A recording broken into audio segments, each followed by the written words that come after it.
Lai aktualizētu un popularizētu Audžu ģimenes lomu sabiedrībā, Vecgulbenes muižā svinīgā gaisotnē nu pat aizvadīts Gulbenes noda bāriņtiesas rīkotais pateicības pasākums Audžu ģimenēm, aizbildņiem un aizgātņiem. Šoreiz mēs īpaši vēlējāmies akcentēt tieši šo te atpūtas momentu. Nevis tādas lekcijas vai pamācības, bet lai mūsu sadarbības partneri dalās tiešām ar pašu jaunāko informāciju, kas vien varētu noderēt šīm te ģimenēm. Un, protams, pasākumā ir aicināti mūsu sadarbības partneri, sociālais dienas, ģimeņu atbalsta centrs, izglītības pārvalde, protams, domes vadība un labklājības ministrs Reinis Zuzulnieks. Līdz ar atslodzi Aināra Bumbiera vadībā pasākuma dalībnieki guva arī noderīgu informāciju, ko visnotaļ varēs pielietot netik vieglajā ikdienā.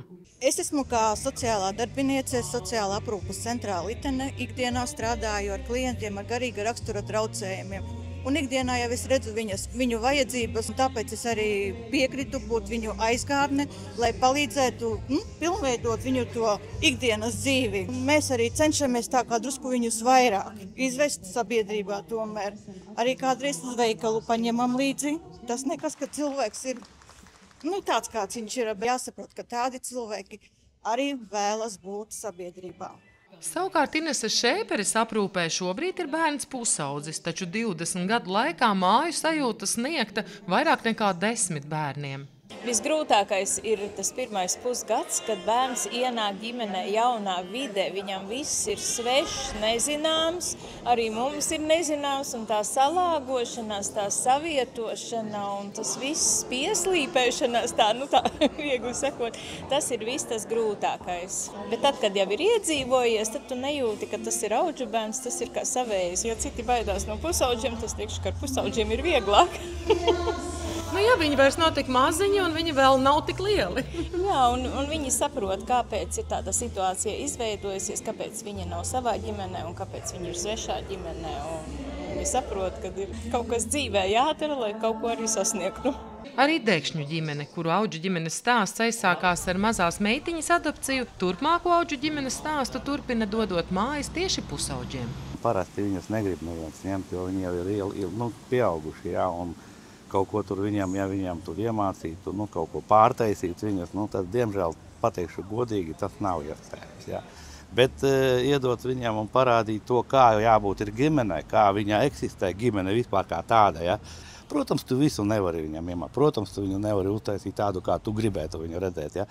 Bet, arī tas mazais mirklis, tie 2-3 gadi, tas strādā. Diemžēl statistika liecina, ka ar katru gadu audžu ģimeņu skaits sarūk. Šādas aizbildņu, audžu un adoptētāju ģimenes ir ļoti svarīgas. Visos laikos ir bijis svarīgi, bet mūsdienās tas varbūt ir pat pastiprināti vajadzīgs. Ir ļoti daudz bērnu, diemžēl, kas ir tādās ģimenēs, kur viņiem varbūt nevajadzētu būt, varbūt skarbi teikts. Bet tad šīs ģimenes dod tās labās mājas, tos labo pieredzi, ka dzīvē var būt arī labi. Katrs bērns jau grib to ģimeni. Ir tādi bērni, kurš viņam vienalga, ir tie, kurš tiešām grib un tiešām jāpalīdz. Ļoti daudz tādu bērnu ir, kuri gribētu dzīvot normālās ģimenēs, justies normāli. Audžu ģimene Latvijā ir maz. Jā, es nezinu, vai pie šī stāvokļa, kas ir tagad, viņas var vairāk palikt, domāju, ka diez vai, jo atbalsts arī nav liels. Varu pateikt godīgi, ja to naudu, ko tērē valsts uz bērnu namu, uzturot to bērnu namā, ja varbūt to pusi, varbūt tās naudas maksātu ģimenēm, es domāju, ka bērnu paliktu stipri mazāk, jo bērnu namos varbūt vispār nebūtu. Mums ir 12 audžu ģimenes, šobrīd mums ir kādi 27 aizbildņi, mums ir arī aizgādņi. Īstenībā ir jāzīst, ka iet mazumā.